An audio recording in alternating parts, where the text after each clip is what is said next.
Epilepsy. Anyone can be diagnosed at any time of their lives, young or old, male or female. And if you or someone you know is told they have epilepsy, here's some of what you should know.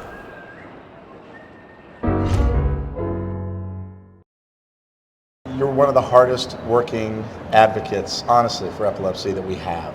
I appreciate it. It's close to my heart. I've been doing this for 25 years, and I know how much epilepsy affects children, adults, families, and there's just a lot more we need to do as a medical community and a lay community.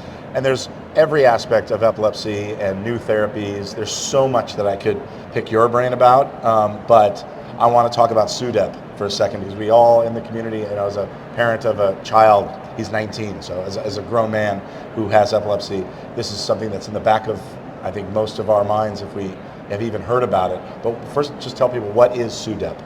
SUDEP is sudden, unexpected death in epilepsy. And it unfortunately is a very common disorder. It's one of those things that if you look at it for a single patient in a short period of time, it's not so likely. But when you look at a young person whose seizures continue, especially if they have some breakthrough tonic-clonic seizures or grand mal seizures, over the course of a decade, the risk could be from 1 to up to 5%. Wow. And you still look at that and say, okay, well, that's still a very small percentage, but it really isn't when you think about it. And when you look at it over time, it's different. And I should just say, to clarify what it is, it's when someone with epilepsy dies and there really is no other cause. Now, is there anything that we have discovered so far outside of, being strict with your regimen, getting sleep, taking a nap, taking your medication on a regular basis? Is there anything else that we can do, patients can do, or caregivers can do to prevent or help prevent? Any way to get better seizure control, which could be referral for epilepsy surgery, consideration of a stimulation device, a new drug.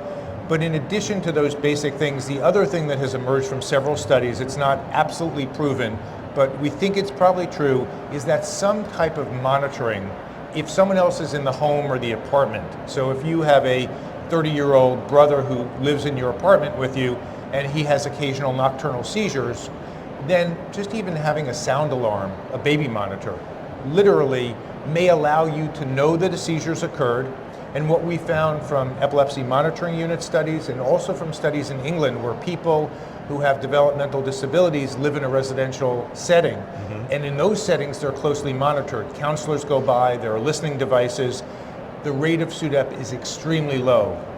The SUDEP occurs when the person goes home and is with their adult parents sleeping in a bedroom down the hall and then has a seizure at night. Nobody knows about it, no one attends to the person.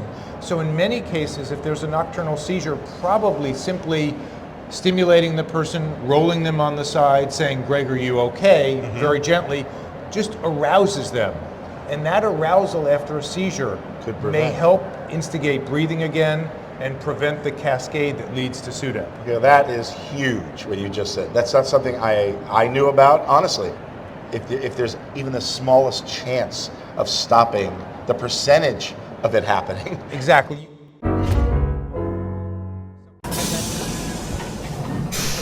Because it can happen to anyone. Because you may know someone right now who has epilepsy. Please learn more about it. Promise to talk about it. I'm John MAYER, reminding you to talk about it.